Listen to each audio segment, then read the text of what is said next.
పిల్లనిచ్చి పెళ్లి చేసి రాజకీయంగా అన్ని విధాలా అండగా నిలిచి ఆదుకున్న మామను నిలువునా వంచారు. ఎల్లో మీడియా సాయంతో ఎన్టీఆర్కు వెన్నుపోటు పొడిచి అడ్డదారిలో ముఖ్యమంత్రి పీఠాన్ని లాక్కున్నారు. అంతేకాదు రాజకీయ స్వార్థం కోసం తల్లి లాంటి రాయలసీమకు సైతం వెన్నుపోటు పొడిచారని చంద్రబాబు తీరును సాక్ష్యాలతో సహా ఎండగట్టారు మాజీ ముఖ్యమంత్రి వైఎస్ జగన్మోహన్ రెడ్డి. రాయలసీమ ఎత్తిపోతల పథకాన్ని సీఎం చంద్రబాబు నిలిపేశారు. తాను పుట్టి పెరిగిన ప్రాంతం అనే అభిమానం కనికరం లేకుండా కరువు ప్రాంత ప్రజల జీవితాలతో చెలగాటమాడుతూ మరణ శాసనం రాశారు. సీమ ప్రజల జీవితాలను అంధకారంలో నెట్టేలా అడ్డగోలు నిర్ణయం తీసుకున్నారు. ఆయన చీకటి మాటున చాటుమాటుగా తీసుకున్న నిర్ణయం గురించి తెలంగాణ అసెంబ్లీలో ఆ రాష్ట్ర ముఖ్యమంత్రి రేవంత్ రెడ్డి చెప్పేంత వరకు ఎవరికీ తెలియదు. క్లోజ్డ్ రూమ్ లో చంద్రబాబు తన మార్క్ కన్నింగ్ ప్లాన్ వేసిన సంగతి తెలంగాణ అసెంబ్లీ సాక్షిగా రేవంత్ రెడ్డి బయటపెట్టారు. నేను చంద్రబాబు నాయుడు గారి మీద కేంద్ర ప్రభుత్వం మీద ఒత్తిడి తెచ్చి రాయలసీమ లిఫ్ట్ ఇరిగేషన్ ఆపిచ్చిన అధ్యక్ష, నా చరిత్ర ఇది, నీ నీతి గది. రెండు రాష్ట్రాల మధ్యలో మంచి వాతావరణం ఉండాలని ఇప్పటి వరకు నేను సాధించిన విజయాన్ని కూడా నేను చెప్పుకోలేదు అధ్యక్ష. సూటిగా చంద్రబాబు నాయుడు గారికి విజ్ఞప్తి చేసిన నేను, రాయలసీమ లిఫ్ట్ ఇరిగేషన్ మీరు ఆపితే మేము ఏదైనా విషయాల మీద చర్చకు వస్తాము, లేకపోతే మీతో చర్చించడానికి అవకాశం లేదు. మొట్టమొదట 3 TMCలు పర్ డే అక్రమంగా నిర్మిస్తున్న రాయలసీమ లిఫ్ట్ ఇరిగేషన్ పనులను మీరు ఆపండి అని మేము వారిని క్లోజ్ రూమ్ లో అడిగితే మా మీద గౌరవంతో రాయలసీమ లిఫ్ట్ ఇరిగేషన్ ఆపేషన్ అధ్యక్ష. మీరు ఈ రోజు నిజ నిర్ధారణ కమిటీని సభ నుంచి పంపించండి. రాయలసీమ లిఫ్ట్ ఇరిగేషన్ పనులు ఆగినాయా లేదా? తాను చెప్పగానే చంద్రబాబు సీమ ఎత్తిపోతల పథకాన్ని ఆపేశారని రేవంత్ చెప్పడం ఇప్పుడు తీవ్ర చర్చనీయాంశంగా మారింది. బాబు మార్క్ మోసం గురించి తెలిసాక రాయలసీమ ప్రజలు ఒక్కసారిగా ఉలిక్కిపడ్డారు. చంద్రబాబు దిగజారుడు రాజకీయాలపై మండిపడుతున్నారు. ఇప్పటి వరకు రాయలసీమ ఎత్తిపోతల పథకం పనులు నిలిపివేత వెనుక ఇంకేమైనా కారణాలు ఉన్నాయేమోనని, కోర్టు కేసులు, ఆర్థిక సమస్యలు, ఎన్జీటీ వ్యవహారాలు ఇలాంటివేమైనా ఉన్నాయేమోనని భావించిన వారందరికీ షాక్ తగిలినట్టయింది. తెలంగాణలో తన శిష్యుడి రాజకీయ ప్రయోజనాల కోసం చంద్రబాబు తాను పుట్టి పెరిగిన రాయలసీమను తాకట్టు పెట్టేశారనే విషయం తెలియగానే అన్ని వర్గాల ప్రజలు రగిలిపోతున్నారు. ఈ నేపథ్యంలో రాయలసీమ లిఫ్ట్ పై సీఎం చంద్రబాబు దుష్ప్రచారం చేయడం మొదలుపెట్టారు. అసలు రాయలసీమ లిఫ్ట్ అవసరం లేదని అంటున్నారు.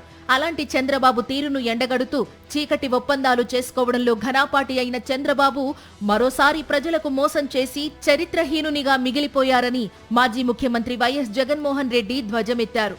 రాయలసీమ ఎత్తిపోతల పథకం అనేది సీమతో పాటు నెల్లూరుకు చాలా ముఖ్యమైనది. అయినా సరే అదసలు విషయమే కాదన్నట్టుగా చంద్రబాబు మాట్లాడడాన్ని తీవ్రస్థాయిలో తప్పుపట్టారు వైఎస్ జగన్మోహన్ రెడ్డి. చంద్రబాబు నాయుడు అనే వ్యక్తి ముఖ్యమంత్రిగా ఉన్నాడు, చిత్తూరు జిల్లాలోనూ పుట్టినాడు. కనీసం ఏ రోజన్నా ఆలోచన చేసినాడా పరిస్థితి ఏమిటి అని? ఇలాంటి విపత్కర పరిస్థితుల మధ్య మా ప్రభుత్వం అధికారంలోకి వచ్చిన తర్వాత 2019లో ఈ పరిస్థితిని చక్కబెట్టడం కోసం అడుగులు పడ్డాయి. అందులో భాగమే రాయలసీమ లిఫ్ట్ ఇరిగేషన్ ప్రాజెక్టు పెట్టాం. 800 అడుగుల్లోనే మనం కూడా 3 TMCలు నీటిని తీసుకొని వెళ్ళే వెసులుబాటు క్రియేట్ చేసాం. మనం కూడా 800 అడుగుల్లో 3 TMCల రోజుకు 3 TMCల కెపాసిటీ నీటిని తీసుకెళ్లే వెసులుబాటును మనం కూడా రాయలసీమ లిఫ్ట్ ద్వారా క్రియేట్ చేసే కార్యక్రమానికి శ్రీకారం చుట్టాం. ఓటుకు కోట్లు కేసులో అడ్డంగా దొరికిపోయి రాష్ట్రానికి ఉన్న హక్కులన్నిటినీ రాత్రికి రాత్రే హుస్సేన్ సాగర్ లో కలిపేసి విజయవాడకు పారిపోయిన చంద్రబాబు కారణంగా రాష్ట్రానికి జరుగుతున్న నష్టాన్ని మాజీ ముఖ్యమంత్రి వైఎస్ జగన్మోహన్ రెడ్డి అరటిపండు ఒలిచినట్టుగా వివరించారు. బాబు అసమర్థత కారణంగా, చేతకానితనం కారణంగా, ఓటుకు కోట్ల కేసు కారణంగా తెలంగాణ నీటి ప్రాజెక్టులు బలోపేతమై ఆంధ్రప్రదేశ్ నీటి ప్రాజెక్టుల నిర్మాణం ముందుకు సాగలేదని, ఆయా ప్రాజెక్టుల సాక్షిగా ఏపీ ప్రజలు ఎంత మేరకు నష్టపోతున్నది వివరించారు వైఎస్ జగన్. నోరు మెదపలేని చంద్రబాబు ఏకంగా రాష్ట్రాన్నే తాకట్టు పెట్టిన వైనాన్ని మరోమారు ప్రజలకు గుర్తు చేశారు వైఎస్ జగన్. రాష్ట్రానికి, రాయలసీమకు తీవ్ర విఘాతం కలిగించే ఈ నిర్ణయాలన్నీ కూడా రాష్ట్ర విభజన జరిగిన తర్వాత చంద్రబాబు హయాంలో తీసుకున్నవే. ఇవన్నీ కూడా నిర్ణయాలు.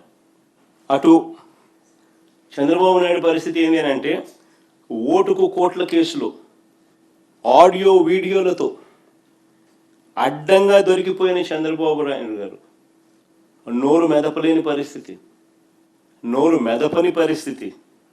కానీ అప్పట్లోనే మన రాష్ట్ర హక్కుల కోసం ప్రతిపక్ష నేతగా నేను అప్పట్లోనే కర్నూలులో జలదీక్ష కూడా చేశాను. ఈవీఎంల మాయాజాలమో లేక మరో కారణమో 2024లో చంద్రబాబు ప్రభుత్వ పాలన వచ్చింది.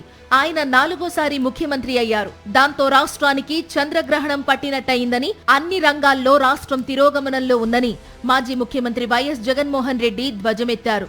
బాబు తప్పులు రాష్ట్రానికి శాపాలుగా మారాయని ఆవేదన చెందారు.